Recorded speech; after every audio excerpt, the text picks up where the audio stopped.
So the host machine is going to be a little unique in the fact that you will have to burn the file that I'm about to show you. You have to burn this to DVD or maybe put it onto a bootable USB drive. But what you're going to want to do is very simply go to the TechNet Evaluation Center. And you can get there by Googling it. And you'll have to come in and log in. You can see I've actually logged in. It requires a Microsoft account, so like either Hotmail or an Outlook.com account. And afterwards, this is actually kind of a great place to come to get some updates of what's coming out. Plus, you can kind of play around. They've got some virtual labs that you can play around with. But I'm going to come over here to the to the Evaluate Now drop-down. And I'm going to come down here and select I'd like to run Server 2012 R2. You'll notice here that we have Windows 8.1. Guess what? I'm going to be coming back here to get Windows 8.1 a little later. But I'm going to go ahead and start this, grab the 2012, and it breaks it down, shows me all the different 2012 products here, including the Essentials product. Here's that Hyper-V server that's completely free. Notice it's unlimited. Where the other ones typically have are, and of course there's a Hyper-V server 2012 R2, so there's the R2 editions, which is a newer edition for those of you guys that aren't familiar with it. The other ones are 180-day evals. So you'll notice up here, it says 180-day eval. It asks me what type of an install I want to use. Well, because this is going to be my host machine, I'm going to grab the ISO, hit register to continue. I'm going to stop the video just for a second. In your world, you're going to see it come up and verify some information about you, and then you'll continue from there. So hang on, I'll be right back with you. So it comes up and says, hey, where do you want to save this file? And I've got a folder here that I just created called CEH project. I'm going to come in here. Here's a subdirectory that I called ISOs, where I'm going to place my ISOs.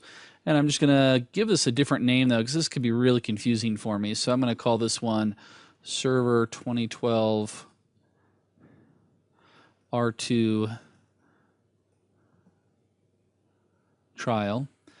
Now, I'm going to use this two different times. I'm going to have this as a physical DVD, which I'll burn out using some type of DVD burning software, hopefully you have. Or I could move it over to a bootable USB drive.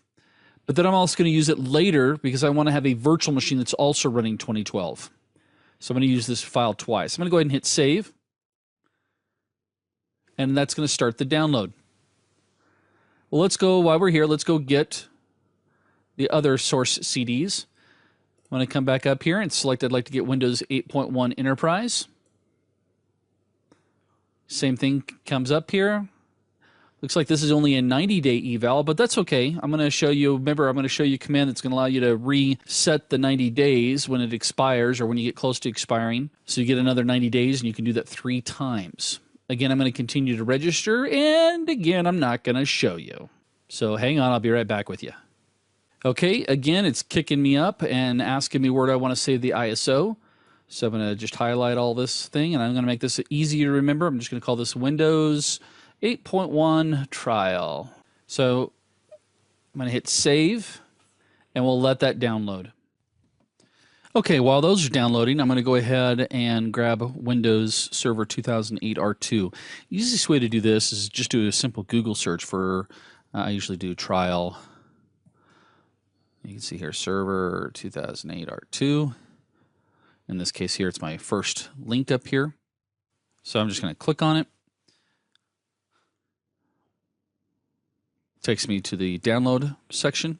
Here for 2008 R2, again, it's a 180-day eval. I'm going to select the language. I'm going to hit continue.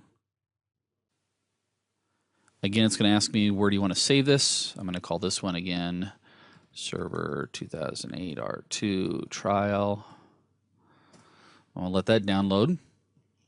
Now, going after Windows 7 is a little bit more difficult. And the reason behind that is because, again, Microsoft is wanting people to not necessarily try Windows 7. You more than likely are using it already.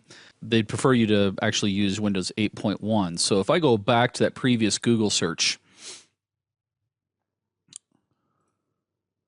you'll notice that there's a link here that says to grab a Windows Server 08 R2 and Windows 7 eval version. This is actually on a Microsoft site. It takes you this nice little article about how you can get a hold of these.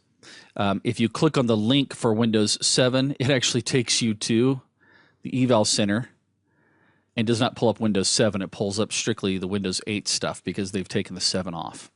Now, in order for me to fix that for you guys, what I've done is there is an evaluation version available to you. Now, this evaluation version is based off of Windows 7 Service Pack 1 with Internet Explorer 9. There's 7 separate downloads, and I did some tiny URLs for you so you can find them very quickly. If you will just go to http://tinyurl.com/ethicalw7p1 and then obviously through p7 would be the downloads. Grab those. We're going to put those into a single directory, just like I've done here. The first one is an executable, and the rest of them are just RAR files that are needed for the executable to launch. When you uncompress these, in fact, while those other ones are downloading, let's go ahead and uncompress that. I'm going to just double click on it. It's going to bring up a license agreement here for me. I'm going to hit next, or I should say I agree. It then says, where do you want to uncompress this? Well, we're going to uncompress this. I'm going to create a folder here called, we'll go Windows 7.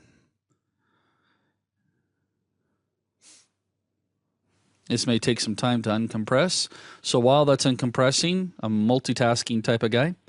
Let's go ahead and get a hold of Kali for us. So we're going to come back to our web interface, and we're just going to simply type in www.kali.org.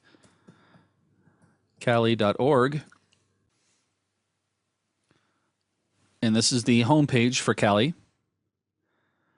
I'm going to come down here and select I'd like to download Kali. And you can download these several different ways. We can either grab it via torrent or via ISO. I'm going to go ahead and grab, and I'm going to do not the mini or the ARM versions. That's for mobile devices. I'm going to use the 64-bit edition, and I'm just going to click on the ISO. And yes, again, it's going to say, where do you want to keep this? Hey, look, it kind of named it pretty good for me here. Kali Linux, the version, 64-bit. That's cool. We'll go ahead and save that as well. Okay, so while those are finishing downloading, we're going to pause the video. And when we come back, I'll show you how to fire up your host machine.